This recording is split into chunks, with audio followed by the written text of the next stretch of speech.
To both the UN Secretary General Guterres and to the President of the Security Council. I notified them that the United States is initiating the restoration of virtually all UN sanctions on Iran lifted under UN Security Council Resolution 2231. This process will lead to those sanctions coming back into effect 30 days from today. Our message is very, very simple.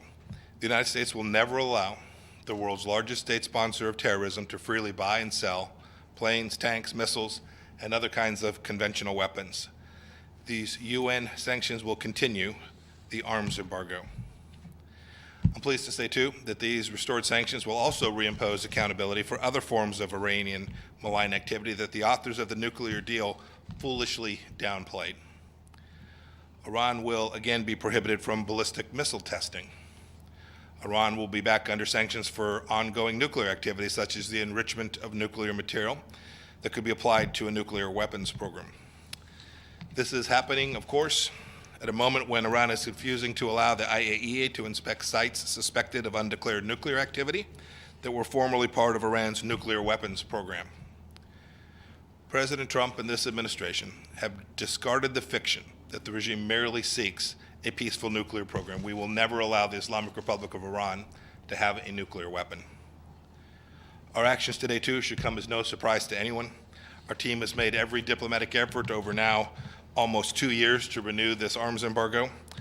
I want to thank the Dominican Republic for standing with us in this effort. Our friends in Germany, France, and the United Kingdom, the E3, all told me privately that they don't want the arms embargo lifted either. And yet, today, in the end, they provided no alternatives, no options.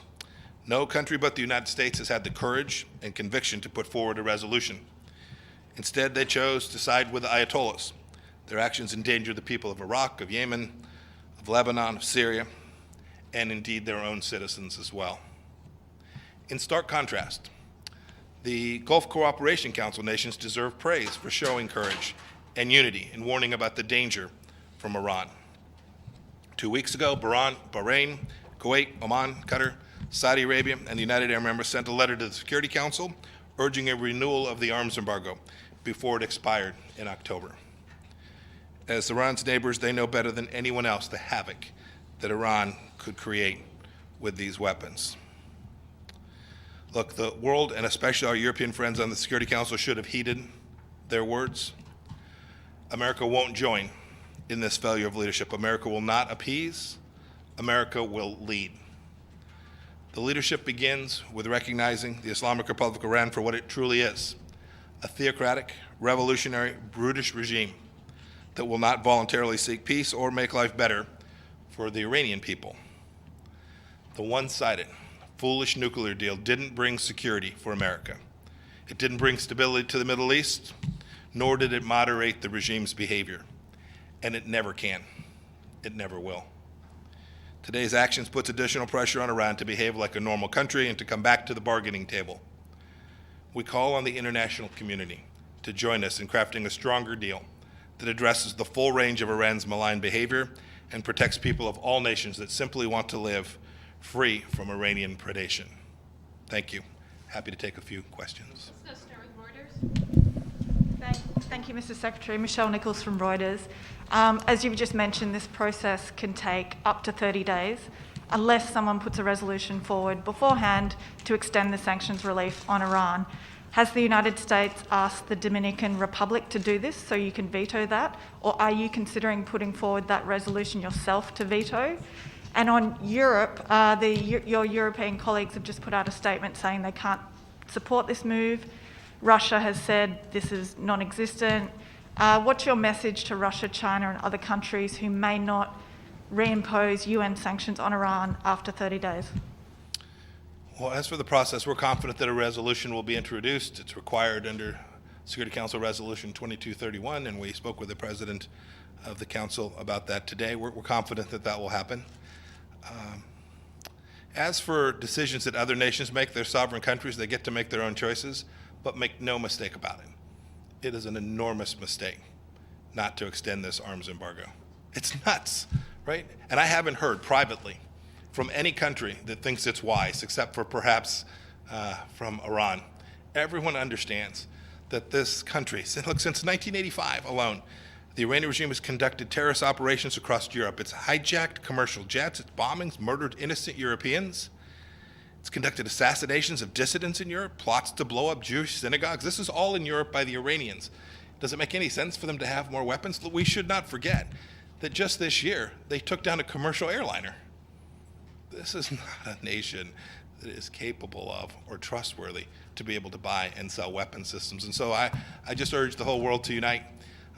We have every capacity under 2231 to do this, and we'll continue this effort. We're going to make sure that this arms embargo doesn't come back in place. So you're expecting Indonesia to put forward that resolution to extend? The resolution's going to come forward.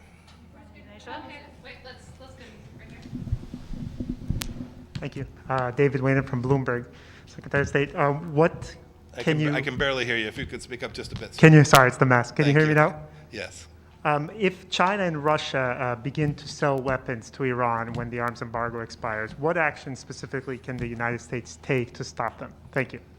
Well, we never get out in front of a decision the president may or may not make, but you just need look no further than the history of the last 2.5 years. When the U.S. sanctions were violated, we enforced them. When the UN sanctions are violated, we're going to do everything we can to enforce them as well. Let's go up top. Hi, Valeria Robecco from ANSA News Agency. Mr. Secretary of State, when diplomats and others from some countries say that the process of the snapback is difficult and is difficult to happen, what does they mean? They mean because the U.S. are not in the deal anymore. So do you agree with that? Of course not, but why? Yeah. So you need to be a little more precise, and you should ask them to be a little more precise. When you say they're not in the deal anymore, what do you mean? Well, that the U.S.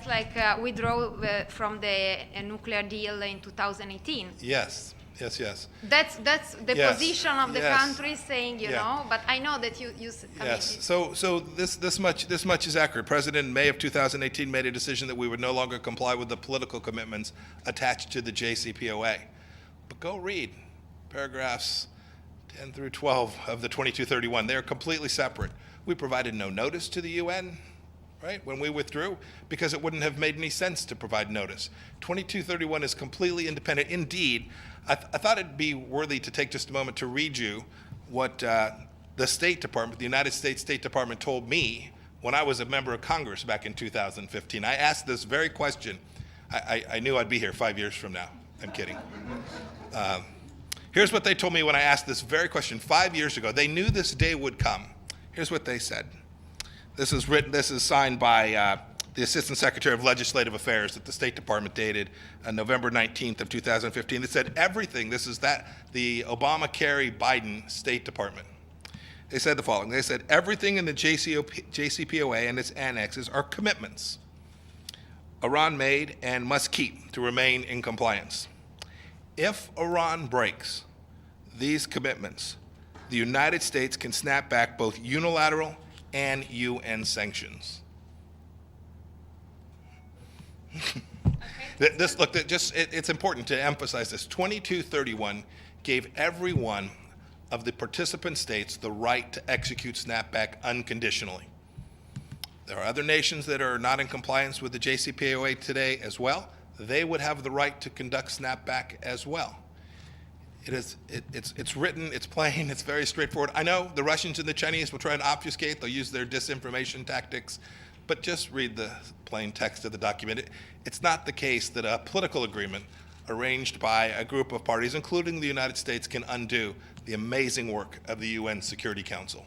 No resolution can be altered unilaterally by any country, not by Iran, not by Russia, not China, nor by the United States. Security Council resolutions can only be changed by subsequent Security Council resolutions. And so we think this is really straightforward. We think this is very simple. These UN Security Council resolutions will come back into place 31 days from now, and the United States will vigorously enforce them. Mr. Mr. Secretary, is there anything that would make you to change your mind to actually withdraw the request? And what do you think of the Russia's proposal for a summit to convene and to actually avoid a confrontation? Thank you. So there's no confrontation here. So there's no need to avoid any confrontation. This is straightforward. We stand here at the United Nations. The UN Security Council has withstood lots of difficult times. This is easy. The Security Council resolution is very plain, very simple, very straightforward. We know precisely how it will proceed, and so it's not a matter for anger or frustration. It's just we'll follow the rules of the UN Security Council, and that will lead to the sanctions being reimposed 31 days from now. As for things that would cause us to change our mind, if we could get to a place where we got a full-on agreement with the Islamic Republic of Iran to behave like a normal nation and live up to the commitments we've asked for, we have been prepared to have that conversation for a long time. Were we able to achieve that, we would consider withdrawing this. I think it's unlikely in the 31 days between here and there, but as a diplomat, I always live in hope. Let's do the gentleman next to her, and then we'll vote up next. Thank you, Mr. Secretary. Do you think you will have a different support from what you had last week when your draft resolution was voted on in the Council? Did any other members in the Council promise to support your process? And you mentioned your European partners. Maybe they say privately different statement from what they say publicly. Thanks for doing this, America. We appreciate it. Yes, that's what they say. Yeah. What's your question? So do you expect different support from the Council members from what you had last week? We expect every UN member to comply with their obligations under the Security Council resolution. We have every confidence that when these sanctions snap back, that every nation will execute them. That's your obligation as a member of the United Nations to do that, and we have every expectation that every Security Council member will do that. This gentleman up here. Thank you very much, sir. Mr. Secretary of State, can you walk us, it's less than 2 months from the 18th of October, can you walk us through the timeline where you think the sanctions will be restored on Iran before October 18th? And if on the 19th of October you found that companies and banks from Russia and China are dealing with Iran regardless, are you willing to sanction them? So the answer to the second question is we've been consistent throughout this entire process. Once the President made the decision back in May of 2018, we put U.S. sanctions in place, and we've done our level best to enforce them. We've been pretty effective. I remember some of the commentary, maybe from some of you, that said U.S. sanctions alone won't be successful. I would argue that today Hezbollah is a much worse place, that the militias inside of Iraq that are run and controlled by the Iranians have fewer dollars, that Iran has less capacity in Syria today, all because of the U.S. sanctions and our enforcement efforts. So I think we've been enormously successful. We will continue to enforce the sanctions after these UN Security Council resolutions come back in place. We've done it already. We've already gone after entities that violated the Iranian sanctions regime. The country is immaterial. If they're in violation of these sanctions, we'll do our level best to enforce them. It will become our obligation as a member of the UN in the same way it's been our obligation to enforce U.S. sanctions alone. The timeline? It'll come back within the next 31 days. I'll take one more. Okay, lady in the green skirt. Thank you, Mr. So my question to you, I just want first to clarify something you said about the fact that you only draw out of the JCPOE politically. Can you explain that, please? And also, isn't your own sanctions that you imposed on Iran after 2018, May 2018, don't they go against the Security Council Resolution 2231? Because, thank you. So the agreement that the nuclear deal, the Joint Comprehensive Plan of Action, the JCPOA, wasn't a treaty, wasn't ratified by the United States Senate or the legislatures of other nations. It was just a political agreement made amongst the leaders. The commitments that each entered into were mutual. The Iranians are not in compliance with the political commitments that they made today. President Rouhani says that the E3 is not in compliance either. Says that they haven't lived up. Says that the Germans, the French, and the United Kingdom hasn't lived up to their commitments under the JCPOA as well. They may well be in non-compliance, I suppose. Those are a set of political agreements. Those are far and separate and apart from UN Security Council Resolution 2231. UN Security Council Resolution 2231 is very plain. It says this set of states has the right to execute snapback. It's not conditioned on any other activity. It doesn't require compliance. It just says these countries can execute snapback. It's very plain. It's very simple. By the way, the UN is really good at drafting documents when they want to condition them.